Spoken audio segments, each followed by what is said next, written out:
G'day YouTube viewer, g'day bikers. Out on the CMX 1100 Rebel today, just to do a microphone test. I've been doing a few lately because I haven't been happy with the sound of the recording when I use the microphone in the helmet. So I'm just trying the one I've got in a few different positions, trying to secure it better, put it different distances from my mouth just to see if it works a little bit better.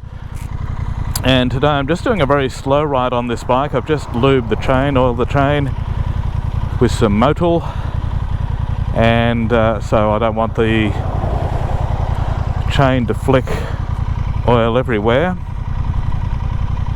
or not too much anyway. And then once I've done a ride, I'll then clean the bike properly, and then I don't have to worry about it getting oily and greasy again around the back wheel and things.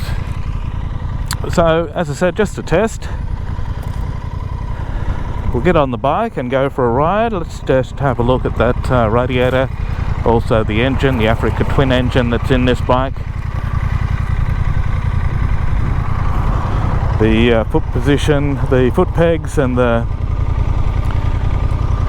gear and brake levers, which sit out a long way from the bike, but that's actually good for the style of riding you do on this. Much better bike than some people give it credit for. I wasn't really interested in buying one. I think I've mentioned it before. I was in a dealership picking up another second-hand bike to teach someone to ride with gears. Did a deal on that bike, and he said, "Oh, you could have this one for $2,500 off the new price." Basically, it had been sitting in the showroom for a while. It was the previous year's model. Someone had ordered it in and then changed their mind, hadn't picked it up. And when he told me the price I could have it for, I couldn't resist. Wasn't sure if I'd like it or not. One ride convinced me that this was an absolutely brilliant machine. Now, I've heard a few people on YouTube lately, reviewers say they haven't even ridden one and don't plan to test one, because if you're going to buy a cruiser, it really should be an American muscle cruiser like a Harley or an Indian, and the exceptions to that, something like a Triumph with the Speedmaster and things like that. After owning one of these, I totally disagree with that. I do have a Harley. I have a Heritage Classic, an American muscle cruiser, and it is brilliant for the style of riding I do on that, but the style of riding I do on this is very different. And I think to those people I would say, give it a go. This is the manual, not the DCT, and I think you'll be very pleasantly surprised. I know one reviewer talks about he just doesn't like the look of it, the way the tank sits up on top of the frame, just doesn't like the styling. But I love that it doesn't try and look like an American muscle cruiser. I love that it's a metric cruiser that tries and looks modern. And its performance, the way it handles, the way it rides, the way it delivers its power and its torque, since this bike came out, some of the other brands have brought out models that are very similar. So I think it actually changed some of the cruiser market in a way, particularly with companies who wanted to start targeting younger riders. And then we saw bikes like the Nightster come out at 12 months after this did. Now, I may be a little bit wrong on my timing there. Please feel free to correct me. I don't mind being corrected. I just talk about motorcycles generally. I'm not a font of detail and information. I just like talking about my experiences, what I like, what I dislike, how a bike makes me feel. And this one makes me feel fantastic when I ride it. I love it so much more than I ever thought I would. And there's no way it will ever leave my garage, not in a very long time anyway. But then again, I tend to keep all the bikes I buy. I just get more because I love each of them. I spent about 12 months deciding on what I'm going to buy, and then when I do, apart from this one, it generally fills the need I'm trying to address, and then I see no reason to ever get rid of those bikes. I spend a lot of time because I don't want to have too many in the garage and run out of room. The only difficulty is that companies come out with new bikes that really interest me, like the Honda GB350, which came out in Australia over 12 months before I bought one. Then I bought one just before the S model was released in Europe, and it's been amazing, the success over there, and it's good to hear that Honda have been able to start meeting that demand now after they ramped up production. I think its popularity caught them off guard a little bit too. But that Honda and this one, I'm converted back to Hondas again. I used to ride some Hondas in my very early years of riding. Even from the age of around 10, I was riding some what we call postie bikes in Australia, CT90, CT110s on the farm, and they were great for farm work, particularly the 90 with the low range. If you were herding cattle or something, you'd just crawl along behind them, just putt, hardly even touch the throttle. And of course they had great luggage and storage, and because it didn't need a clutch, you could actually sort of herd the cows with one arm. Go on, giddy up, get up there, move it along, and express yourself. Not that the cattle paid any attention to that, of course, but it was good. And I guess that's why they became the postie bikes in Australia, because you didn't need to use the clutch. And I heard somewhere that when they first designed those bikes, Mr. Honda himself wanted the bikes to be able to be used for couriers and things like that, where riders could have one arm free and even carry things with that arm and not have to use a clutch to change the gear. So that's why those bikes ended up with a centrifugal clutch, or centrifugal, depending where you're from, how you say that. They were a brilliant little bike, and Australia Post still use them. Not used models, they tend to be an aging fleet these days, but they run forever. I've even seen one dropped off a second-story building just to see how tough they are. It got dropped off. They walked downstairs, sat on it and rode it off. Not wrote it off, rode it off. It kept going. Would have had to have a few dents and things though. Anyway, getting back to the mic tanks. Getting back to the mic test. I'm rambling on today, I'm sorry. More than I usually would. I usually try and keep my videos really tight and to the point. Today I'm just rambling.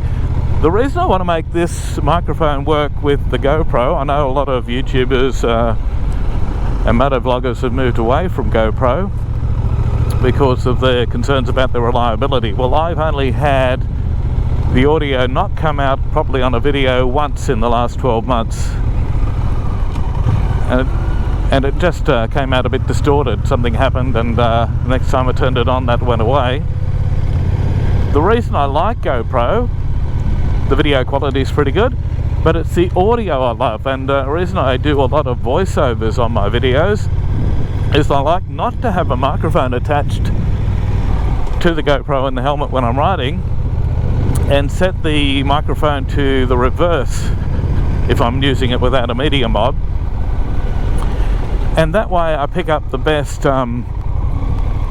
quality audio of the actual sound of the bike and the engine, the exhaust and the intake itself. I've had quite a few people ask me in the comments, how do I get such good sound of the engine, particularly with the GB350 in my videos? And that's the reason.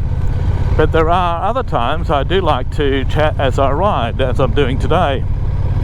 But I've never been happy with the audio, and that's more relating to the microphone, positioning it in the camera, positioning it in the helmet, and also having it secure, because I always find with the microphones they like dropping out. I'd love to know the secret to other people, how they manage to keep them in there. I think I've tried something new today, not with a paperclip, but something similar to that, and it hasn't moved. Where when I rode the other day with the GB350, it kept moving, the sound quality changed, the wind noise came in, and at one point it dropped right out of the helmet.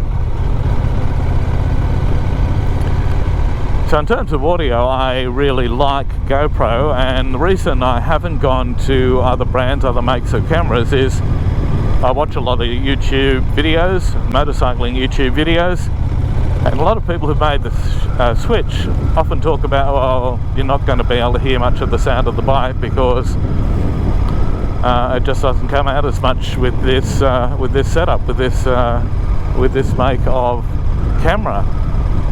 Well, if I'm doing a vlog, to me, one, people want to see the bike, so it needs a walk around or two in the video. Two, they want to be able to hear the bike, and they also want to be able to hear the narration, the commentary. And I've yet to see any camera, or video camera, that does that better than GoPro in terms of the sound quality of the bike itself. So I found a way of doing it where I don't need to use a secondary camera mounted back on the bike to get the exhaust. I know some people do that, but that's a lot of faff if you have to use more than one camera. I do see the point in having another camera mounted elsewhere to give you other angles, and a 360 camera if you're willing to do the additional editing to get some of those shots, which are brilliant as well. Although I do like my shots to be very much realistic, not curved and out of proportion like some 360 does tend to do. But there are times when it does look really good and is very useful. So I will be exploring more of that as I get more time to spend on the channel.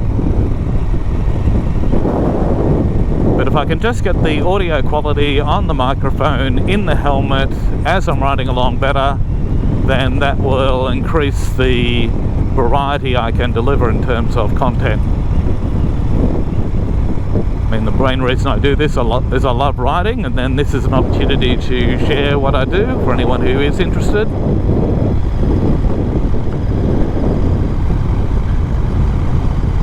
Because it's a great passion, a great pastime.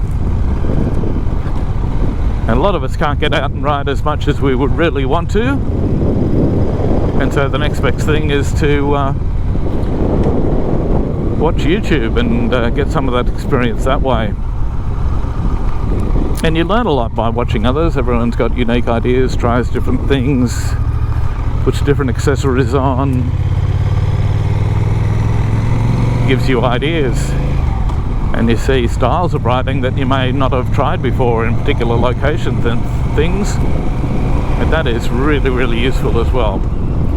So I'm feeling a little bit like the all-year motorcyclist at the moment. I know in the last few videos of his I've watched, last few tame videos, he's been trying different microphones. I haven't switched the microphone yet, but I think that is probably what I'm going to have to do. But I'd love your feedback. Different mics that work really well in helmets, particularly with GoPro. Different ways you mount them.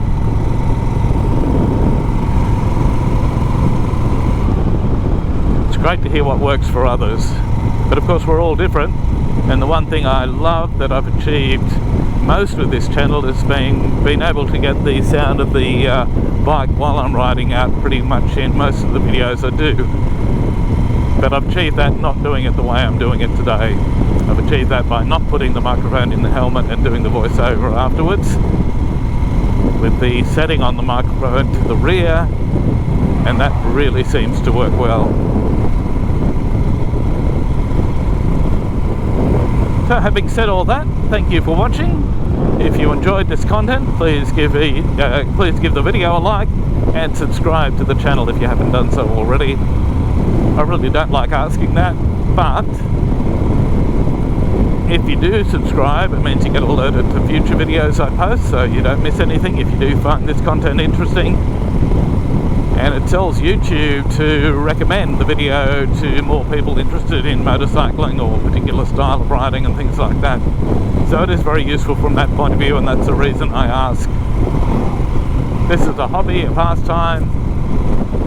I really enjoy doing it, and it's great to have you along for the ride with me.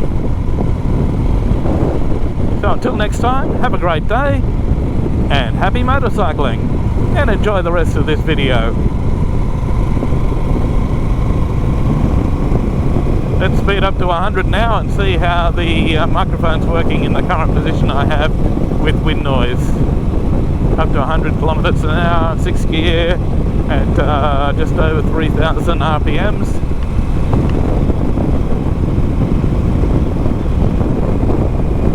And it's a great feeling on this bike.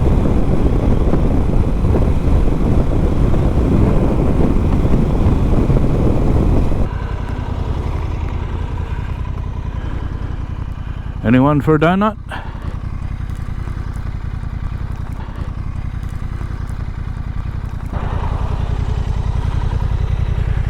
The nice little touches from Honda on this bike is the key on the side, the traditional cruiser location.